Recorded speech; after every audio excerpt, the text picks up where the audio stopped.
हर हर महादेव, जय भोलेनाथ। अभी तक आप लोगों ने सुना श्रावण मास के महात्म की 7वें दिन की कथा, 7वें अध्याय तक की कथा। दोस्तों, आज की वीडियो में हम लोग सुनेंगे 8वें दिन की कथा, श्रावण मास के 8वां अध्याय को।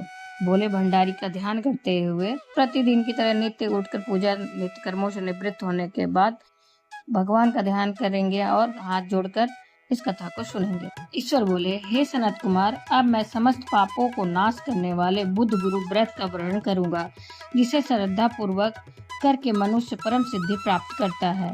ब्रह्मा जी ने चंद्रमा को ब्राह्मणों के राजा के रूप में अभिषिक्त किया।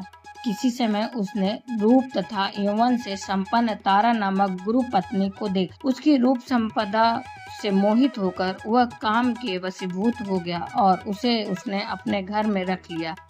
इस प्रकार बहुत दिन बीतने पर उसे बुद्ध नामक एक पुत्र हुआ, जो बुद्धिमान, सौंदर्यशाली तथा सभी शुभ लक्षणों से युक्त था। गुरु बृहस्पति को ज्ञात हुआ कि तारा चंद्रमा के घर में स्थित है। तब उन्होंने चंद्रमा से कहा कि मेरी पत्नी को वापस कर दो। अनेक तरह से समझाने पर भी जब चंद्रमा ने तारा को वापस नहीं किया, तब बृहस्पति ने देवताओं के सभा में जाकर देवराज इंद्र को यह वृत्तांत बतलाया और कहा, हे चक्र, आप देवताओं के राजा हैं, अतः अपनी आज्ञा से आप उसे दिलाएं, अन्यथा उस चंद्रमा के द्वारा किया गया पाप आपको ही निसंदेश लगेगा, क्योंकि शास्त्र निर्णय के अनुसार प्रजा के द्वारा किए गए पाप को राजा भोगता है। पुराण में भी ऐसा कहा गया है कि दुर्बल का बल राजा होता है। गुरु का यह वचन सुनकर चंद्रमा ने कहा, मैं आपकी आज्ञा से तारा को तो दे दूंगा, किंतु इस पुत्र को नहीं दूंगा। शास्त्र के अनुसार विचार करके देवताओं ने उस बुद्ध को चंद्रमा को दे दिया। इसके बाद गुरु को उदास देखकर देवताओं ने उन दोनों को वर प्रदान किया, हे चंद्र, अब तुम घर जाओ। यह तुम्हारा भी पुत्र है और बृहस्पति का भी है। यह तुम्हारा पुत्र ग्रहों में प्रतिष्ठित होगा। हे सूर्याचार्य, आप यह दूसरा भी शुभ वर ग्रहण कीजिए कि जो बुद्धिमान व्यक्ति आप दोनों बुद्ध गुरु का व्रत मिलाकर करेगा, उसकी संपूर्ण सिद्धि होगी। यह सत्य है, इसमें संदेह नहीं है। शंकर जी के लिए अत्यंत प्रिय इस श्रावण मास के आने पर जो लोग बुधवार तथा बृहस्पतिवार को पूजन व्रत करेंगे, उन्हें सिद्धि प्राप्त होगी। इस व्रत में दही तथा भात का नैवेद्य व्रत सिद्धि में मूल हेतु है। स्थान भेद से आप दोनों की मूर्ति लिखकर पूजन करने से भिन्न भिन्न फल प्राप्त होता है। यदि कोई हिंडोले के ऊपरी स्थान पर आप दोनों की मूर्ति रखकर पूजन करे तो वह सर्वगुण संपन्न तथा दीर्घायु पुत्र प्राप्त करेगा। यदि मनुष्य कोषागार में मूर्ति को रखकर पूजन करता है तो उसके कोष बढ़ते हैं और वे कभी क्षय को प्राप्त नहीं होते। इसी प्रकार पाकालय में पूजन करने से, पाकालय मतलब भोजन जहाँ बनता है, रसोई में पूजन करने से पाक वृद्धि और देवालय में पूजन करने से उनकी कृपा प्राप्त होती है। शय्यागार में रख कर पूजन करने से स्त्री का वियोग कभी नहीं होता है। धान्यागार में रखकर पूजन करने से धान्य की वृद्धि होती है। इस प्रकार मनुष्य उन फलों को प्राप्त करता है। इस प्रकार 7 वर्ष तक करने के बाद उद्यापन करना चाहिए। उद्यापन से पहले दिन अधिवासन करके रात्रि में जागरण करना चाहिए।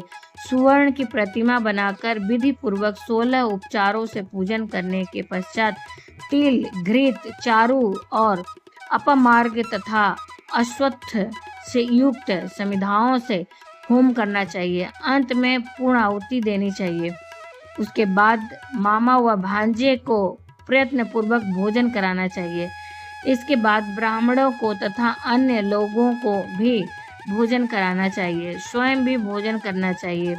इस विधि से 7 वर्ष तक करने पर मनुष्य सभी मनोरथों को प्राप्त कर लेता है। जो इसे विद्या की कामना से करता है, वह वेद व शास्त्र के अर्थों को जानने वाला हो जाता है। बुद्ध बुद्धि प्रदान करते हैं और गुरु बृहस्पति गुरुता प्रदान करते हैं। सनत कुमार बोले, हे भगवान, आपने जो यह कहा है कि इस अवसर पर मामा तथा भांजे को भोजन कराना चाहिए, यदि बताने योग्य हो तो इसका कारण बताइए। ईश्वर बोले, हे सनत कुमार, पूर्व काल में अत्यंत दीन तथा दरिद्र कोई दो ब्राह्मण थे। वे दोनों मामा भांजे थे।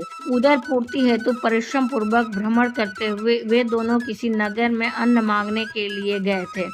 उन्होंने घर घर में श्रावण मास में प्रत्येक बार को उस बार का व्रत होते हुए देखा, किंतु कहीं भी बुद्ध गुरु का व्रत नहीं देखा। तब उन्होंने बहुत देर तक पर विचार किया कि सभी वारों का व्रत तो सर्वत्र दिखाई पड़ रहा है, किंतु बुद्ध गुरु का कहीं नहीं। अतः चूंकि यह व्रत अनुच्छिष्ट है, इसलिए हम दोनों को चाहिए कि इस शुभ व्रत का अनुष्ठान आदर पूर्वक करें। किंतु हे सनत कुमार, इसकी विधि न जानने के कारण वे दोनों संशय में पड़ गए। तब रात्रि में उन्हें स्वप्न में इस व्रत की विधि दृष्टिगोचर हो गई। इसके बाद उन्होंने उसकी विधि के अनुसार व्रत को किया, जिससे उन्होंने अपार संपदा प्राप्त की। प्रतिदिन उनकी संपत्ति बढ़ने लगी और सभी लोगों को ज्ञात भी हो गया कि इस प्रकार 7 वर्ष तक करके वे पुत्र व पौत्र आदि से संपन्न हो गए। उसके बाद उनके ऊपर प्रसन्न होकर बुद्ध व गुरु प्रकट हुए और उन्होंने उन दोनों को यह वर दिया, आप दोनों ने हम दोनों के निमित्त इस व्रत को प्रवर्तित किया है। अतः आज से कोई भी इस शुभ व्रत को करे, उसे व्रत की समाप्ति पर मामा तथा भांजे को प्रयत्न पूर्वक भोजन कराना चाहिए। इस व्रत के प्रभाव से उसे सभी कामनाओं की परम सिद्धि हो जाती है और अंत में चंद्र सूर्य पर्यंत उसका हमारे लोक में वास होता है। इस प्रकार से स्कंद पुराण के अंतर्गत ईश्वर सनत कुमार संवाद में श्रवण मास महात्म्य में बुद्ध गुरु व्रत कथन नामक 8वां अध्याय पूर्ण हुआ। दोस्तों, उम्मीद करते हैं यह आपके लिए उपयोगी होगा।